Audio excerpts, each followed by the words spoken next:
Олимпийн авраг Бадруухан нийгмийн сайн сайхны төлөө гэр бүлийнхээ амтаар зүтгэхэр шийджээ.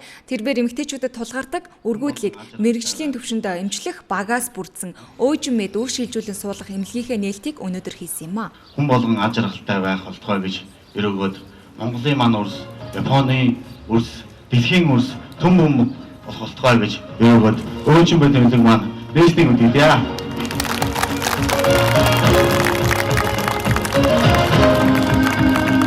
2008 оны дараа би бас Монгол улстай хэрэгтэй тий өөрийнхөө бас шатдаг мэдээ зүйлээ юу их вэ гэж бас олон зүйл бодож ирсэн л да.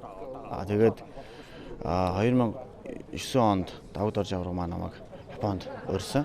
Тэгээд ураад тэнд бас нэг хүнтэй нэг одоо Япон хүн одоо миний дүүтэй бас танилцъя тий чамаа ингээ урьж ийн гэд хэлээд тэгээ би одоо очоод энэ Катагод энэ хүнтэй танилцчихсан.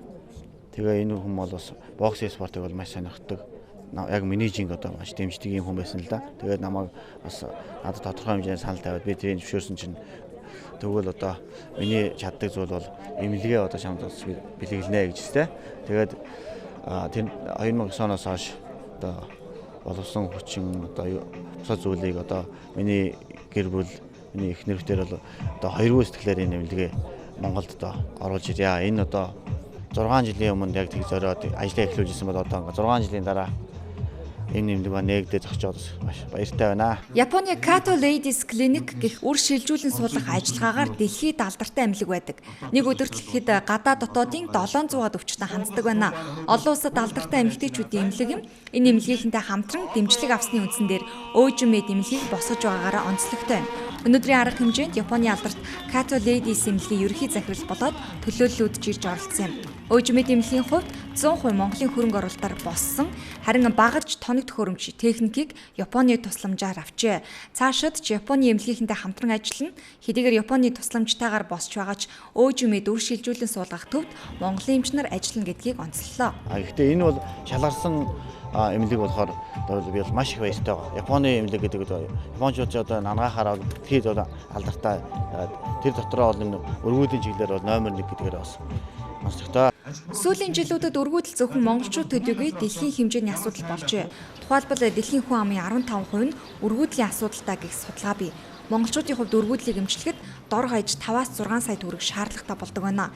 Жил ирэх бүр нэмэгдэж байгаа өргүүдлийн асуудалд яамны зүгээс хэрхэн анхаарч ажиллаж байгаа талаар тодрууллаа.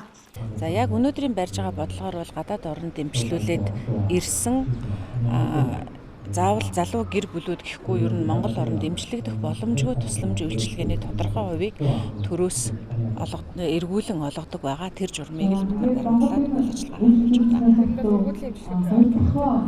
Тодорхой чиглэлүүд байгаа. Яг аль чиглэлний эмчилгээ авсан байна. Тэр чиглэлээрээ л энэ хөнгөлөлтийг эдлэх боломжтой. Ямар ч тач өнөөдөр үүдээ нээж буй өөжин мэд эмнэлгийн хувьд олон улсын түвшинд хүрсэн хэмээн үзэж байгаа. Хэдий тэмч үний хувьд уян хатан нөхцөлийг баримтлах юм байна. Ер нь үний хувьд хямд нөхцөлтэй хэмээн ярьж байна. Одоогоор тус эмнэлэг дэмжлүүлэх хүмүүсийн захиалга аль хэдийн иржээ. Мөн урд хойд хоёр хөршөөс ч үзүүлэх өвчтнүүд захиалга аль хэдийн өгсөн байна.